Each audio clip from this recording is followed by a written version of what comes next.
বিসমিল্লাহির রহমানির রহিম। সুপ্রিয় দর্শক এবং চাষি ভাইয়েরা, সবার প্রতি উদ্দেশ্য করে একটা কথা বলতে চাচ্ছিলাম। সেটা হচ্ছে যে আমি দীর্ঘদিন পেঁপে চাষের সাথে জড়িত আছি, কিন্তু এবছর কিছু প্রাকৃতিক বিপর্যয় হয়েছে, যার কারণে কিছু নিত্য নতুন রোগেরও আবির্ভাব হয়েছে। তো সেক্ষেত্রে দু একটা কথা বলার জন্য চেষ্টা করতেছি। বিষয়গুলো হচ্ছে এরকম যে আমি যেটা নিজে ফেস করছি এবার, এদিকে উত্তরবঙ্গে যেহেতু আমি থাকি পঞ্চগড় জেলা, তো এখানে হচ্ছে শীতের প্রকোপটা অনেক বেশি ছিল। শীতের প্রকোপটা অনেক বেশি থাকার কারণে শীতের পরে পরে যেহেতু পরিচর্যা শুরু করছি, শীতের পরে প্রচণ্ড তাপমাত্রা, এবং তাপমাত্রার যে সমস্যাগুলো হয়েছিল সেটা হচ্ছে যে অতিরিক্ত তাপে দেখা যাচ্ছে যে গাছের পাতা ঝলসে যাচ্ছে বা হলুদ হয়ে যাচ্ছে। অতিরিক্ত তাপমাত্রার কারণে দেখা যাচ্ছে যে আপনার গাছের গ্রোথ নাই, পানি স্বল্পতা, বিভিন্ন কারণে বিভিন্ন রকম সমস্যা দেখা দিচ্ছিল। তা আমি যেটা করছি, অতিরিক্ত তাপমাত্রার কারণে আমি কিন্তু আসলে কীটনাশক ইউজ করি নাই। ওই সময় আমি কীটনাশক স্প্রে করাটা বন্ধ রাখছিলাম। আবার যেদিনে দেখছি যে আবহাওয়াটা একটু ঠান্ডা ছিল, সেদিনে আমি অর্ধেক পরিমাণ, অর্থাৎ যে পরিমাণ ডোজ ছিল আপনার হচ্ছে, যেটা ছিল হচ্ছে, যেমন ধরেন আমি ইমিডাক্লোপিড ইউজ করছি, ওটার ডোজ ছিল হচ্ছে 16 লিটারে 10 গ্রাম, কিন্তু আমি দিচ্ছি 5 গ্রাম করে। আবার দেখা গেলো যে অ্যাবামেকটিন বেনজয়েট 1.8, এটা ডোজ ছিল হচ্ছে 20 ml করে, ওটা আমি দিচ্ছি হচ্ছে 10 ml করে। এভাবে আমি নার্সিং করছি। তারপরেও প্রাকৃতিক বিপর্যয় যেহেতু তাপমাত্রা অনেক বেশি, আমি সাদা পানি স্প্রে করছি। আমি 1 দিন বা 2 দিন পর পর সাদা পানি স্প্রে করছি, শুধু সাদা পানি স্প্রে করছি। তাতে করে আমার গাছের সজীবতা অনেক ভালো আছে। তারপরেও প্রোডাকশনে একটু হ্যাম্পার হয়েছে। আবার নতুন নতুন রোগ এবার দেখা দিচ্ছে, সেটা হচ্ছে যে টপলেটিতে তো মোজাইক ভাইরাস হয় না, আবার অন্যান্য জাতগুলো যেমন গ্রিন লেডি বা আদার যে জাতগুলো আছে, 2-1টা করে মোজাইক ভাইরাস হয়। সেক্ষেত্রে আমার কাছে অনেক চাষি আসছিল, এবং আমার এখানে পঞ্চগড়ে অনেক বাগান হয়েছে, তাদেরও 2-1টা করে মোজাইক ভাইরাস হয়েছিল। আমি সেখানে পরামর্শ দিয়েছি। সেক্ষেত্রে সেটা হচ্ছে যে একটা শিডিউল স্প্রে ছিল।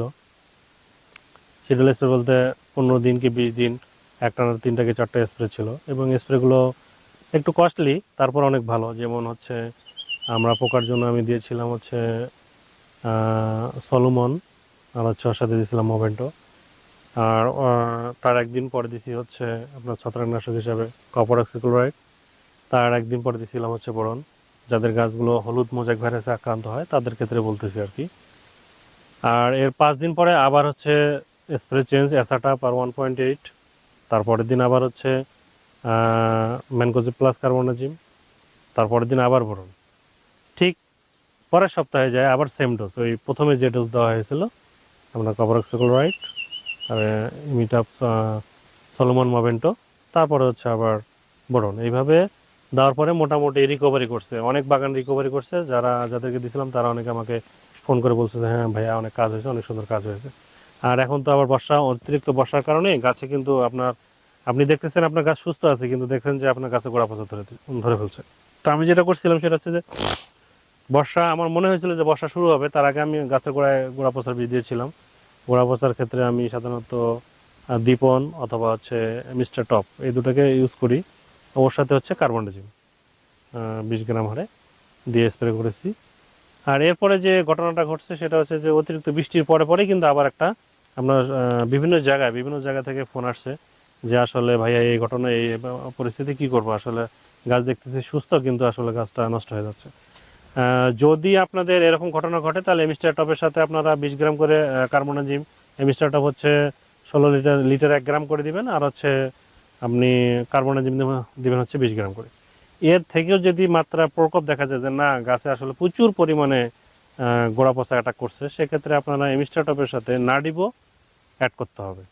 এমিস্টার টপের সাথে 16 লিটারে 10 গ্রাম করে নাডিবো প্লাস কার্বনডাজিম অ্যাড করে গাছে গোড়া দিলে ইনশাল্লাহ রিকভারি করে যাবে।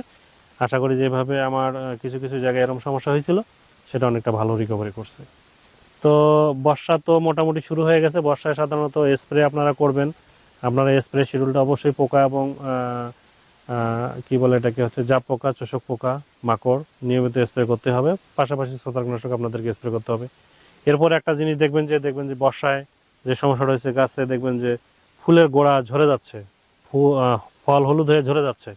সেক্ষেত্রে আপনারা হচ্ছে নাডিবোর সাথে কার্বনডাজিম অ্যাড করে স্প্রে করবেন। আশা করি যে ভালো একটা রেজাল্ট পাবেন ইনশাল্লাহ।